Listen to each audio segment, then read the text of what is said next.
আসসালামু আলাইকুম এভরিওয়ান। আপনি যদি বাইনারি ট্রেডিং এ নতুন হয়ে থাকেন তাহলে এই ভিডিওটি আপনার জন্য। কারণ ম্যাক্সিমাম বিগিনার্সরা সাধারণত 5টি মিস্টেক করে থাকেন, তারপর বলেন যে বাইনারি ট্রেডিং কাজ করে না।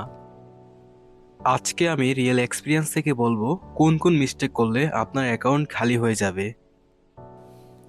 ম্যাক্সিমাম বিগিনার্স ট্রেডার চিন্তা করে মার্কেট আপ ট্রেন্ড থাকলে আপের দিকে ট্রেড করতে হয়, আর ডাউন ট্রেন্ড থাকলে ডাউনের দিকে ট্রেড করতে হয়।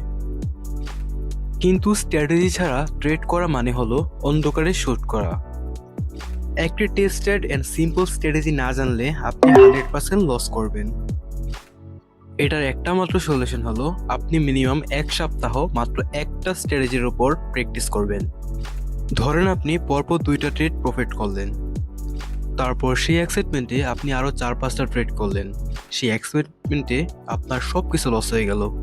এটা হলো ওভার ট্রেডিং। এই ওভার ট্রেডিং থেকে বাঁচতে হলে আপনাকে প্রত্যেকটা সেশনে ট্রেড লিমিট রাখতে হবে। লাইক আপনি যদি 3টা উইন করেন এবং 2টা লস করেন তাহলে আপনাকে স্টপ করতে হবে। আপনি রাত 3টায় ট্রেডিং করলেন ওটিসি মার্কেটে আর বলছেন স্ট্র্যাটেজি কাজ করে না। এটা বিগিনার স্ট্যাটাসদের সবচেয়ে বড় একটি সমস্যা। বাইনারিতে টাইম সিলেকশন করা খুবই ইম্পর্টেন্ট। সবচেয়ে ভালো টাইম হলো লন্ডন, নিউ ইয়র্ক আর ওভারলিপ। প্রত্যেকটা বিগিনার্স যখন শুরু করে ট্রেডিং তখন হাইয়েস্ট $100 ডিপোজিট করতে পারে এবং তিনি $30 থেকে $40 পার ট্রেড করে থাকেন। এটা হলো লাইক একটা সুইসাইড ট্রেডিং। সো আপনাকে এর থেকে বাঁচতে হলে জাস্ট রিস্ক নেবেন 2 থেকে 5% পার ট্রেডে, আর মার্টিঙ্গেল এভরি টাইম ইউজ করা রিস্কি। লাইক আপনার একটা লস হয়ে গেল, তারপর আপনি নেক্সট ক্যান্ডেলে ডাবল অ্যামাউন্টের ট্রেড করলেন, এটা কোনো সলিউশন না। সো আপনাকে লজিক্যালি একটা রিকভারি প্ল্যান রাখতে হবে। এখন অনেকে আছেন যারা টিকটক ইউজ করেন এবং টিকটক ক্রিয়েটরদের ভিডিও দেখে আপনারা সেই স্ট্র্যাটেজি ফলো করেন।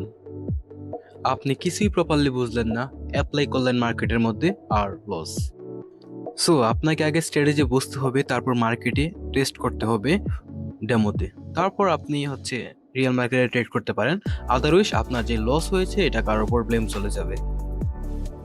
শুনেন, যদি আপনি এই 5টি মিস্টেক অ্যাভয়েড করতে পারেন তাহলে আপনি ট্রেডিংয়ে কনসিস্টেন্স গ্রো করতে পারবেন। যদি ভিডিওটি পছন্দ হয় তাহলে অবশ্যই লাইক করবেন, কমেন্টে জানান আপনার সবচেয়ে বড় মিস্টেক কোনটা ছিল, আর পার্ট 2 লাগবে নাকি তাও জানান।